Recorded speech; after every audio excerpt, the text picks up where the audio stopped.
नमस्कार मैत्रिणींनो, स्वागत आहे आपलं सीताच्या स्वयंपाकमध्ये. तर आज तुम्हाला दाखवणार आहे कैरीपासून रेसिपी.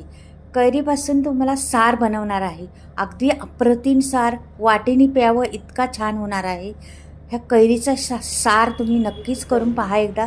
अशा पद्धतीने बनवणार आहे ना, खूप सोपी पद्धत आणि सहज होणारा, लगेच होती.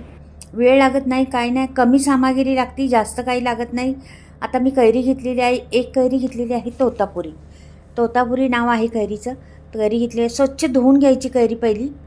अशी पाणी घ्यायचं, पाण्याने स्वच्छ त्याचा मळ असतोच त्याला, बघा किती घाण पाणी निघाले, असं पाणी निघतं त्याचं. आणि ही कैरी आता मी बाहेरची साल काढून टाकणार आहे. ही संपूर्ण बाहेरची साल मी काढते, का की बाहेरची साल घातल्यामुळं काय होतं, तुरट होतं, त्याची तुरट चव लागते. म्हणून ती बाहेरची साल काढून टाकायची आणि आपल्याला आतलाच गर घ्यायचा कैरीचा. अशा पद्धतीने कैरीचा गर घ्यायचा. पाहू शकता तुम्ही, अगदी सोपी पद्धत आणि सहज होणारी ही सार आहे. पण खूप काही सांगून जाणारा म्हणतात ना, असा सार होणार आहे हा. तर हा सार तुम्ही एकदा खाल्ला ना, तर परत परत कैऱ्या संपतपर्यंत कितीतरी वेळा बनवून होईल तुमचा, असा सार बनणार आहे. तर मला भरपूर आवडतं. आमचा आता कैऱ्या आल्यापासून 3, 4, 5 वेळा तरी बनवून झालेला आहे. तर म्हटलं चला तुमच्याबरोबर शेअर करावा ही रेसिपी. एवढी आवडती घरामध्ये सर्वांनाच. अगदी मोठं पातेलं भरून करायला लागते त्यासाठी. आणि मग कोणी कोणी वाटी वाटी पितं, कोणी भातावर, कोणी म्हणजे भाकरीबरोबर असं कुस्करून खातात. म्हणजे एवढा छान लागतो ना तो सार. तर एवढा अप्रतिम टेस्ट. आणि खरंच आपल्या शरीरासाठी हे काहीतरी अशा वस्तू खाल्ल्यानं तर फायदाच आहे. सीझनच्या वस्तू खाल्ल्याने खूप फायदा आहे. तर मी आता हे सार हे सर्व कापलेलं आहे. अशीच कापायची, जास्त पण नाही काढून टाकायची त्याचं, ते वरचं काढायची. ही कशी कैरी आहे, एकदम खोबऱ्यासारखी पहा. आणि कैरी घेताना जास्त आंबट नाही घ्यायची आणि जास्त म्हणजे जास्त आंबट घ्यायचीच नाही आहे. अशी जरा कमी आंबटवालीच असेल ती घ्यायची कैरी. अगदी ही कमी आंबटवाली असती तोतापुरी आंब्याची, ती घेतली तर फार छान होतं, त्याचा चव पण छान लागते. आपण बघा तोतापुरी आंबा कापला तरी असासुद्धा खाऊ शकतो, म्हणजे आपल्याला एवढं आंबट लागत नाही ते. म्हणून तोतापुरी आंब्याचंच घ्यायचं, जास्त चीकवाल्या आंब्याचे वगैरे घ्यायचं नाही. तर असा ह्याचा सार बनवायचा, खूप छान लागतो. तसा तुम्ही दुसऱ्या हापूस आंब्याचा ह्याचा त्याचा केला तरी चालेल, पण तोतापुरीचा छानच होतो. तर तुमच्याकडं असं त्या पद्धतीने करू शकता. असं नाही काय का तीच कैरी हवी तीच असं काही नाही. थोडंफार फरक होतोच, पण होतोच, छान होतो सार. तर मी कैरीचे तुकडे करून घेणार आहेत असे. हे पहा, या पद्धतीने छोटे छोटे तुकडे करून घ्यायचं. आपल्याला हे वाटायचं आहे मग मिक्सरमध्ये. जास्त मोठे तुकडे असले तर लवकर वाटले जाणार नाही. आता इथे भांडे घेतलेले आहे मी आणि हे सर्व टाकून देते ह्याच्यात भांड्यात. आता ह्याच्यात काय काय जिन्नस लागते पहा तुम्ही. तर इथे मी कोथिंबीर घेतलेली आहे, चांगली मूठभर कोथिंबीर. देठाची बाजू घेतलेली आहे आणि ही टाकलेली आहे. आणि हे बघा, आणि इथे मी ना खोबरं घेतलेलं आहे, सुकं खोबरं आहे, किसून घेतलेलं आहे. 4-5 मिरच्या घेतलेल्या आहेत हिरव्या, आणि 1 इंच आल्याचा, हे बघ. आणि ही डाळा घेतलेली आहे, 1 चमचावरून डाळा घेतलेला आहे, जिरं घेतलेलं आहे. मैत्रिणींनो, ह्या सारासाठी तुम्ही लसूण घालू शकता. लसणाने पण छान चव येते लसूण घातल्यामुळं. तर मी हे आता वाटून घेतलेलं आहे. हे बघा, अशा पद्धतीने वाटायचं. मी घातलेलं आहे लसूण, पण थोडासा स्किप झालेला आहे तो, नाहीतर लसूण घालायचं त्याच्यात, मात्र छान टेस्ट येते लसणाने. तर हे बाजूला ठेवते. इथे मी लगेच भांडं ठेवते फोडणीसाठी. भांडं जरा तापून द्यायचं चांगलं, नंतर तेल टाकायचं. तर आधीच तेल टाकलं मग भांड्याला तापायला वेळ लागतो. मग तेल तापल्यानंतर लगेच आपल्याला 1 पळीभर तेल घालते. छोटीशी पळी आहे, मोठी नाही, काय 2-3 चमचे असं असेल जास्तीत जास्त स्पून ह्याचं पोहे खायचे. तर मोहरी टाकली 1 चमचा भरून.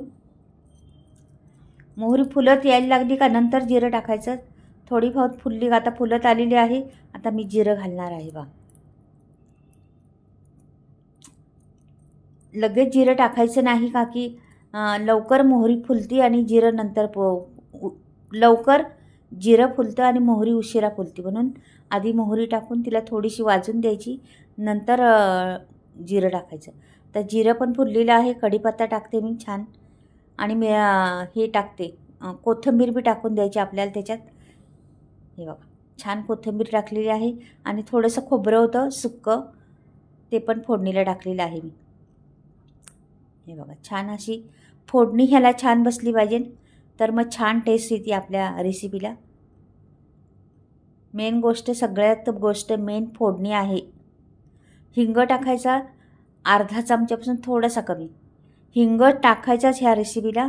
धनेची पावडर टाकलेली आहे मी, धणे नाही वाटले ना म्हणून धनेची पावडर, आणि अर्धा चमचा हळद टाकली आहे.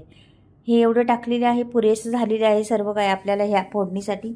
छान खमंग फोडणी बसली पाहिजे त्याला. हे बघा मस्त बसलेली आहे ती फोडणी, छान अगदी सुगंध सुटला त्या फोडणीचा, हिंगाचा वगैरे. आणि आपण ते वाटण केलेलं आहे ना, ते द्यायचं सोडून त्याच्यात. हे बघा असं. मैत्रिणीनं ही कढी म्हणजे कढी नाही, सार म्हणा याला. सार ना पातळ लागतो, घट्ट करत नाहीत. तरी आपण थोडंसं मी डाळा घातलेल्या आहेत 1 चमचाभर, का की त्याला थोडासा मिळून येण्यासाठी, म्हणून डाळा टाकलेल्या आहेत. तर तुमच्याकडे डाळा जर नसल्या त्या भाजलेल्या, थोडीशी डाळ वाटली ना त्याच्यात 1 चमचाभर वाटणामध्ये तरी चालेल. आणि नाहीच तुमच्याजवळ काही नसलं ना, थोडंसं अर्धा चमचा पीठ टाकायचं, चण्याचं पीठ, बेसन पीठ असतं ना ते. त्याच्यामुळं आपल्या साराला फुटत नाही सार, अशा शितळे होत नाहीत. नाहीतर मग काय होतं, शितळे होतात त्याच्या अशा मोकळ्या मोकळ्या. मिळून येण्यासाठी त्याचा उपयोग करायचा थोडासा. तर हे बघा किती छान रंग आणि किती सुंदर झालेला आहे. किती वाटते का नाही, आत्ताच पहिलं वाटतं. आता 1 चमचा मी साखर घालते त्याच्यात, म्हणजे बॅलन्स येण्यासाठी साखर घालायची आणि टेस्ट पण छान येते. 1 चमचा साखर घातलेली आहे मी त्याच्यात. आता मीठ घालायचं चवीनुसार आपल्याला. तर सेंधं मीठ आहे आमच्याकडं, म्हणून हे वापरलेलं आहे मी. हे बघा आता छान असं ढवळून घ्यायचं मस्त, आणि उकळी येऊन द्यायची दंदाला त्याला. अशी खळखळून उकळी आली पाहिजे. अशी उकळी आली का झाला आपला सार तयार. किती सुंदर रंग दिसते पहा, एकदम भारी वाटते का नाही पाहताच अगदी.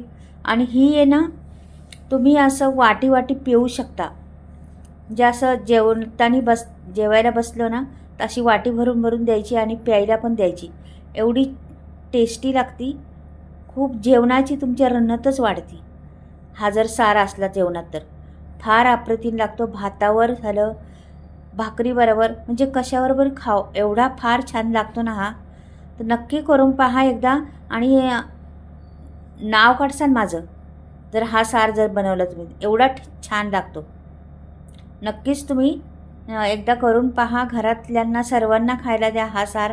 एवढा अप्रतिम टेस्ट होती या साराची ना. तर कधी केला नसेल तर या पद्धतीने करून पहा. मात्र तुम्ही घालत असाल वेगवेगळी पद्धत, पण या पद्धतीने बनवून पहा, फार अप्रतिम टेस्ट होती साराची त्या. फार छान लागतो हा सार. तर नक्कीच बनवून पहा एकदा ही पद्धत. छान आता खळखळून उकळी आली का आपला सार झाला म्हणायचा. अगदी सुगंध सुटलाय घरामध्ये माझ्या, दरवळतोय ह्या साराचा. आणि ह्याला छान उकळी आलेली आहे. आता वर खाली करते जरासा, बघा किती छान दिसते पण, आणि रंगही सुंदर आलेला आहे त्याला. सर्व काही परफेक्ट झालेलं आहे त्याच्यात. जे घातलेले आहे जिन्नस ना, ते सर्व परफेक्ट घातलेले आहेत. त्याच्यामुळं साराला चव फारच आहे. आता थोडासा मी वाटीत घेतला होता आणि पिऊन पण पाहिला होता, त्याच्यामुळे सांगते साराला एवढा चव आहे ना या. आता मी दुसऱ्या भांड्यात ओतून काढते. झालेला आहे गरमागरम आपला सार तयार. पाणी सुटते तोंडाला पाहताच त्या सारला. एवढा सार छान झालेला आहे. आणि मैत्रिणींनी नक्कीच करून पहा ही पद्धत. आवडली तर नक्की चॅनलला सबस्क्राईब करा, लाईक करा, आणि कमेंटमध्ये लिहून पण पाठवा माझा सार हा कैरीचा आवडला का तुम्हाला. आणि नवीन चॅनल आहे, सबस्क्राईब करा, ग्रोथ होण्यासाठी मदत करा चॅनलला. नवीन नवीन वेगळ्या पद्धतीच्या रेसिपी तुम्हाला दाखवत राहीन, पाहत राहा तुम्ही. आणि खरंच छान छान पद्धती रेसिपी आहेत ह्या चॅनलवर भरपूर काही. तुम्हाला आणखीन बी नवीन नवीन तुम्हाला जर हवी असेल ती रेसिपी तुम्ही कमेंटमध्ये लिहिली ना, तरी पण मी दाखवत जाईन तुम्हाला. वाव, सगळं भरलेलं आहे एकदम. आणि हा रंग आणि हा सुंदर सार बनलेला आहे. कैरीचा सार म्हणतात याला. पहा किती रंग, किती सुंदर दिसतोय तो, अगदी मस्त वाटतंय. आणि मैत्रिणी असाच असतो पातळ सारा, घट्ट नाही करायचा. पातळ यालाच चव असती म्हणून पातळच करायचा ह्याला. फार छान रंग पहा, ढलत नाही इकडून तिकडं. तर कसा वाटला सार मला कमेंटमध्ये नक्कीच पाठवा. तुम्ही नक्कीच सांगा कमेंट लिहून मध्ये का आवडला का माझा सार हा तुम्हाला. पहा किती छान दिसते ना, भारी एकदम. वाव, अगदी जसं काही आपण तळ्यात आहे असं वाटतंय हलवलं तरी. पहा किती सुंदर सार, खालून वरून एकसारखा. आणि फुटला नाही मैत्रिणीनं. पहा जरा पण शितड्या झाल्या नाही किंवा काहीच झालं नाही, असा अप्रतिम सार बनलेला आहे. तर या पद्धतीने आता कैऱ्या भेटतात बाजारात, तर एकदा तरी करून पहा. जेवढी लोक पाहत असतील ना त्यांनी जरूर या पद्धतीने एकदा तरी करून पहा. हा सार फार सुंदर लागतो. आणि पोटात पोट साफ होतं. आपल्या शरीरातले काही रोगराई जीवन असतील ते निघून जातात. पोट साफ होतं याने मस्त. आता तुम्हाला सांगते, बऱ्याच मैत्रिणींचा मला कमेंट येत होती मसाल्याविषयी. तर माझा मसाला आता मी आणलेला आहे स्टॉक. तुम्हाला घ्यायचा असला तर नक्कीच स्क्रीनवर नंबर दिला आहे, त्या नंबरवर तुम्ही कॉन्टॅक्ट करू शकता. तुम्हाला फ्री घरपोच मसाला भेटणार. सर्व मसाले बिना केमिकल चुलीवर भाजलेले आहेत. तर पहा तुम्ही, आणि माझा सार कसा वाटला ते पण सांगा मला. मैत्रिणींनो खरंच मस्त सार आहे. एकदा 100% सांगते, एकदा बनवून पहा. बाय, परत भेटूया.